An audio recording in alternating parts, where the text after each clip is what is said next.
Hello everyone, this is Diego from Maui Expo Kennel. I want to thank you guys for returning back to my channel. Today I'm going to do a very interesting video of knowing when your female is ready to be bred. So I'm going to use 3 different methods, and I'm going to start from the beginning of the heat until she ovulates, and we're going to use first the Draminsky Ovulation Detector, which is, it measures the LH surge on the females. We're going to do a vaginal cytology, and I'm going to use gram stain to cover the cells. And I'm going to use the Canine P4 Analyzer, which measures the progesterone levels in the blood. Okay, so here we go. I hope you guys like this video. Today is day 1. Okay, so first we're going to start with the Draminsky Ovulation Detector. How this works is that this little probe right here conducts like an electrical current, and it measures just in numbers. The numbers don't mean anything. What it does is that in the beginning of the heat, the machine will say 110, 110, and as soon as it hits 250, you know that the female is in heat. As the heat goes by each day, the numbers tend to increase.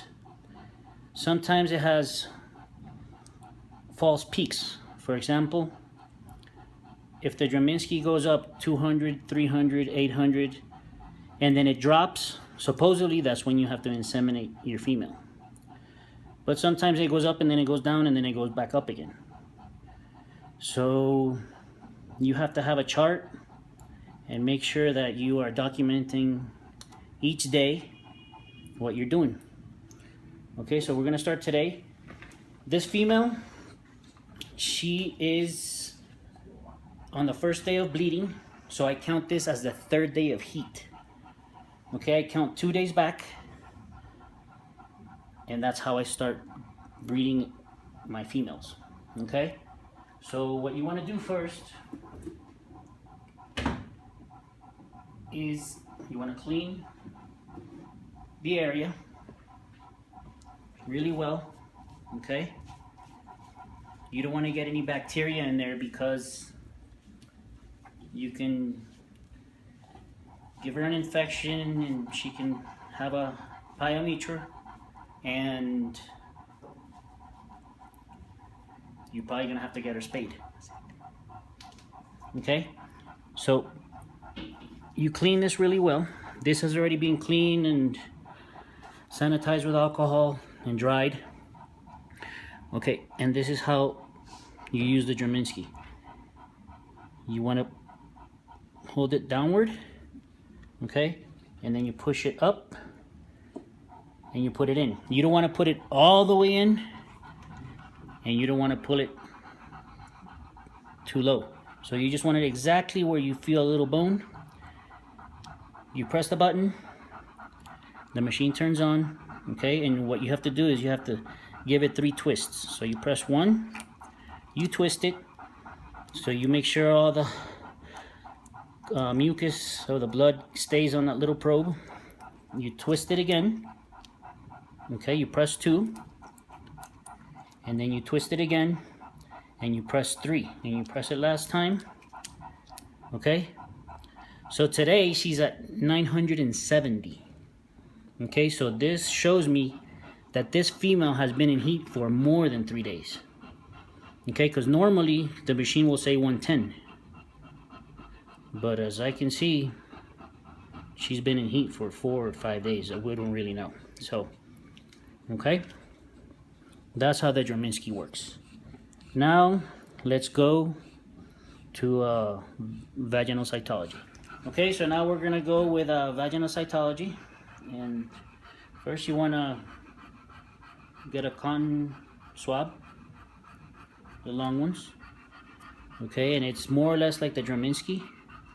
You want to clean her area really well, and you push it upward, you put it in, and exactly to where you feel that little bone, and you want to twist it 3 times also. 1, 2, 3.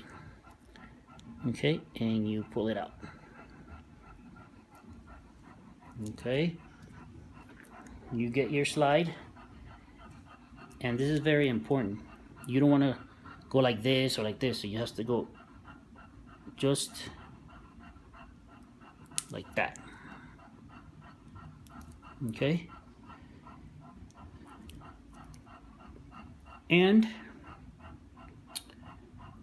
now we're gonna stain it, and we're gonna look under the microscope and see how the cells are doing. Okay, so I'm about to stain the slide. We're gonna use gram stain, and the procedure is, first you use crystal violet, then you use grams iodine, then alcohol, and then safranin. Okay, and that's how you stain the cells. We're gonna start by staining him.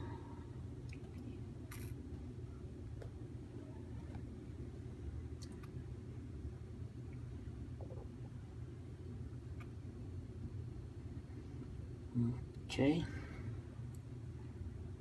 so you can already see the cells there, but how you differentiate them is with the 3 compounds here.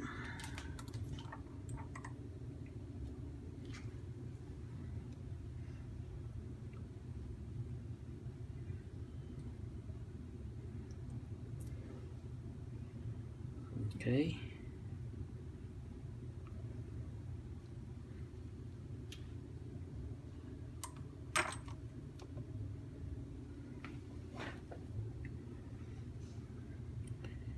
Then we use the alcohol.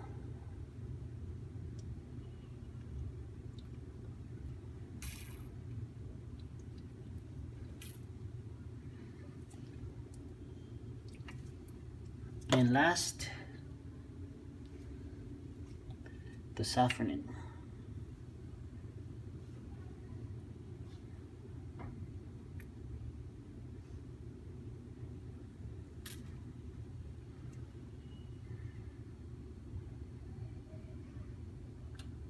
Okay. So you let it soak there for a little bit. And then we want to rinse it out.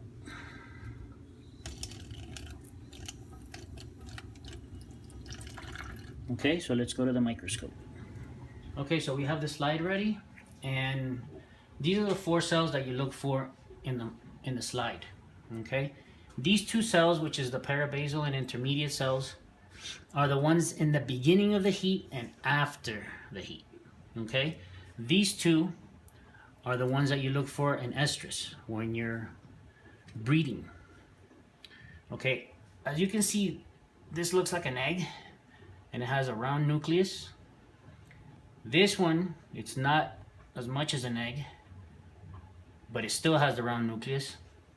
Okay, and when she's changing in estrus, which means she's ready to be, almost ready to be bred, you're gonna see these 2 cells, which is a nuclear and superficial. As you can see right here, it's a lot darker. Okay, the egg inside is, well, the real round hole is a little, is smaller. It's not as big. Okay, it's more round. These are more oval, and this one is completely a nuclear, which has nothing. This is what you really want to look for. Some females will do a complete nuclear slide, and some will be these 2. So what you want to look for is these 2. Okay, so let's go over here to my female. According to my employees, she's been in heat supposedly today. I was out of town and I just got back, but according to this slide, she's already been in heat for a while. Okay, as you can see, here are some superficial cells. Here's a nuclear, a nuclear, a nuclear, a nuclear. So this female is in, if I was to interpret, I would say breed. Okay, let's look at a bigger with this is 10x. Now we're gonna look, see if we can get a better look of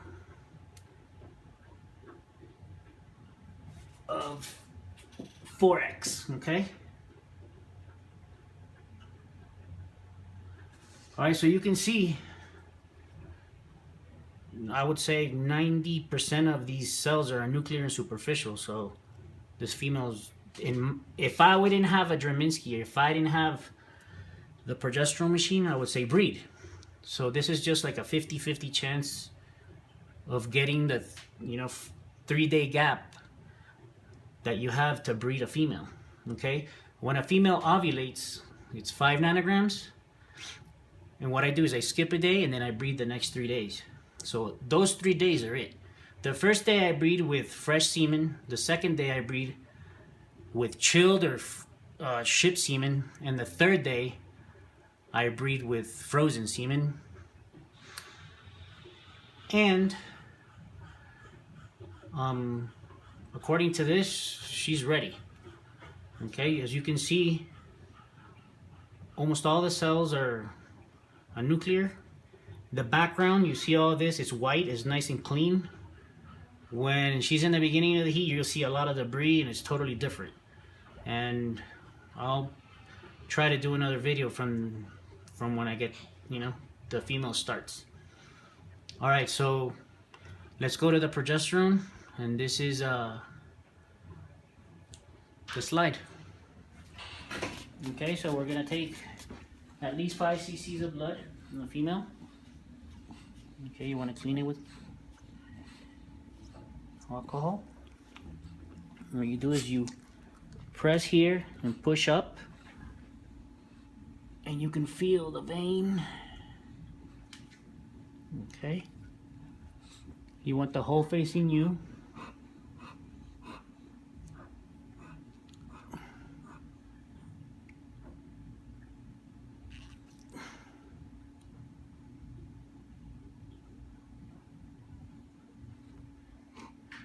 And it's, there you go. Okay, so we have 5 cc's of blood. Good girl. And you want to put it in a little red top tube.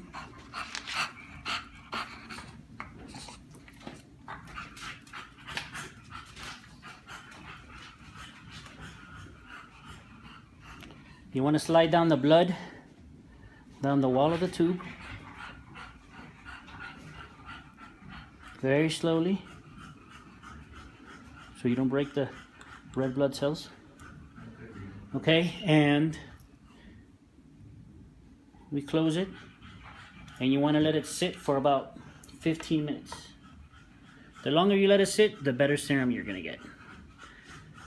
Okay, so let's let it sit for 15 minutes.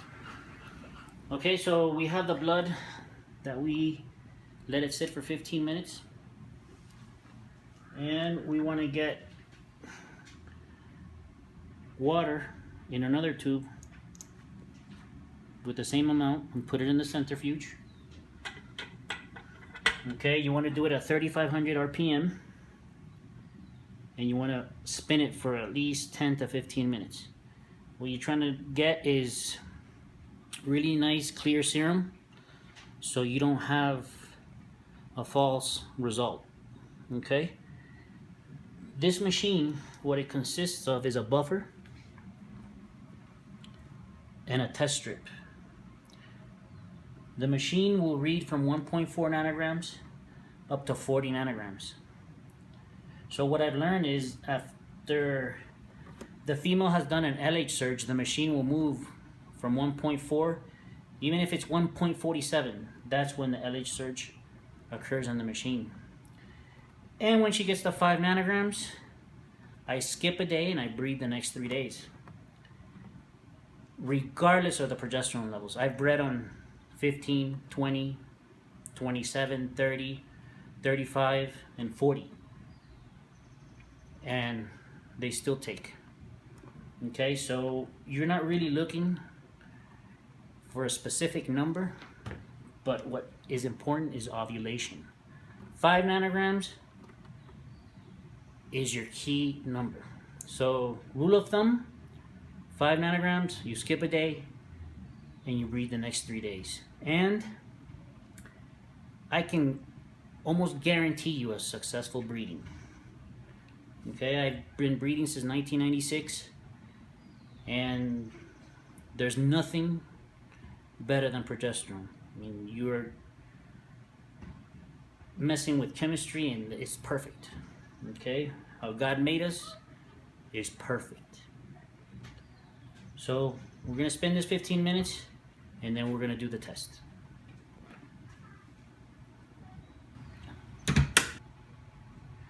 Okay, so we have the blood spun, and what we're gonna do is we're gonna make the test.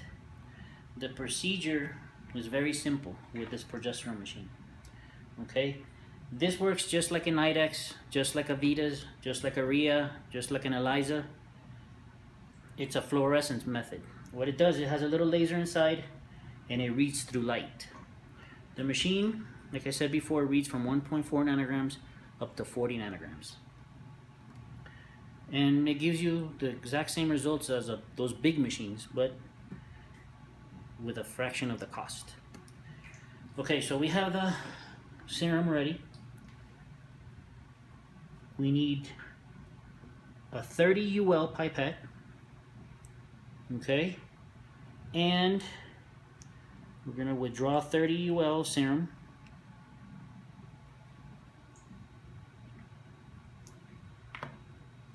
Okay, you want to make sure there's no bubbles and no breaks in the serum. This is the buffer. You mix the serum in this little buffer.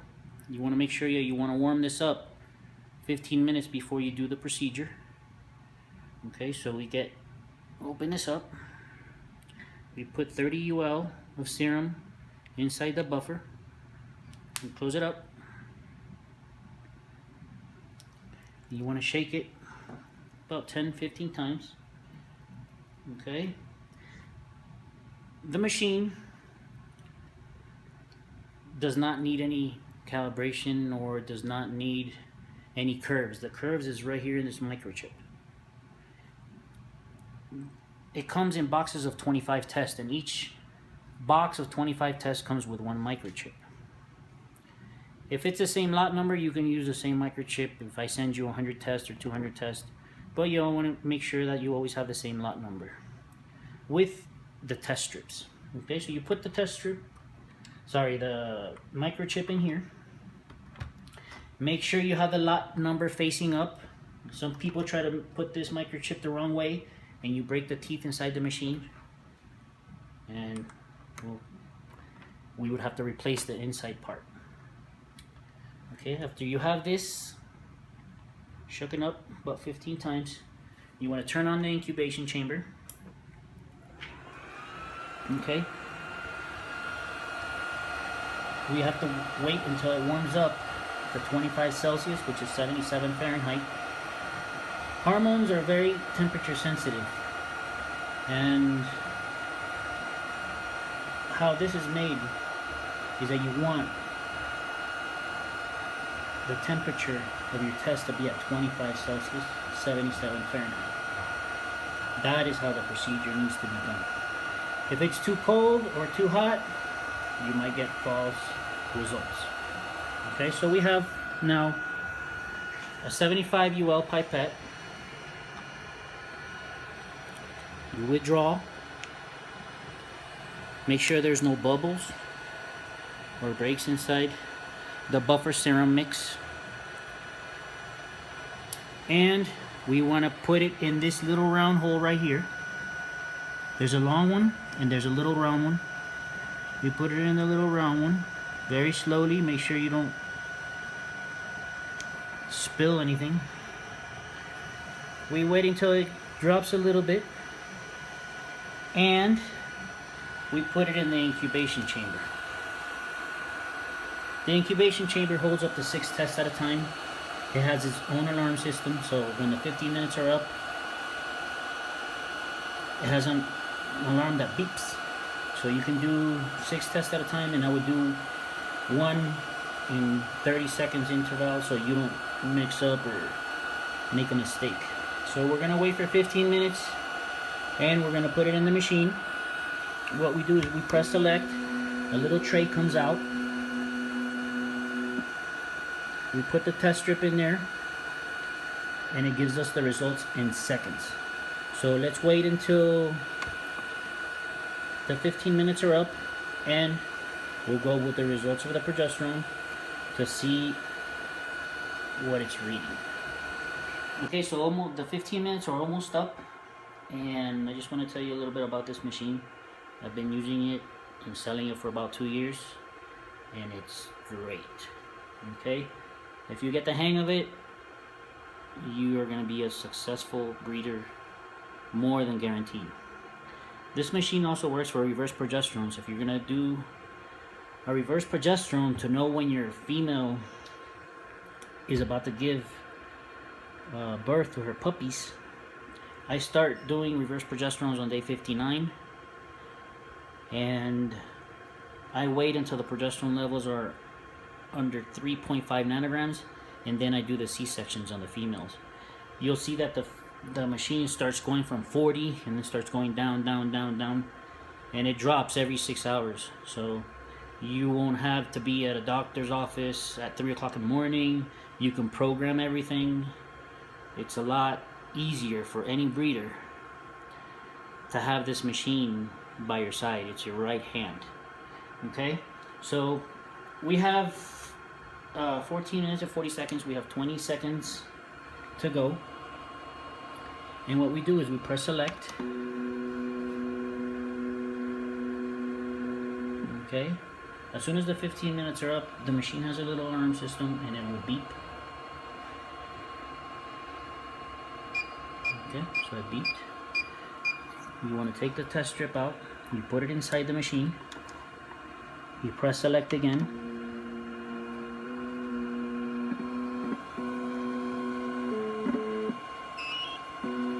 and progesterone is 1.48. See, I was wrong on the Vaginal Cytology, and then Draminsky is 970, so it's way up. So she's not even close to ready, but she already did an LH surge, which she moved from 1.4. So the machine tells you that this female is about to ovulate in more or less 3 days. So we're gonna follow this female for the next couple of days until she ovulates, and I'll show you guys how the machine works. If you like my videos, I would thank you very much if you would subscribe, hit the like button in this video if you like it, and share it with your friends. And if you're looking to buy one of these progesterone machines, it's www.canineprogesterone.com. You can follow me on Facebook /Maui Expo, MAUIEXPO, or you could call me 786-207-4470 if you need more information or you need any help. And God bless you all. Thank you very much, and I hope you like my videos. Have a blessed day.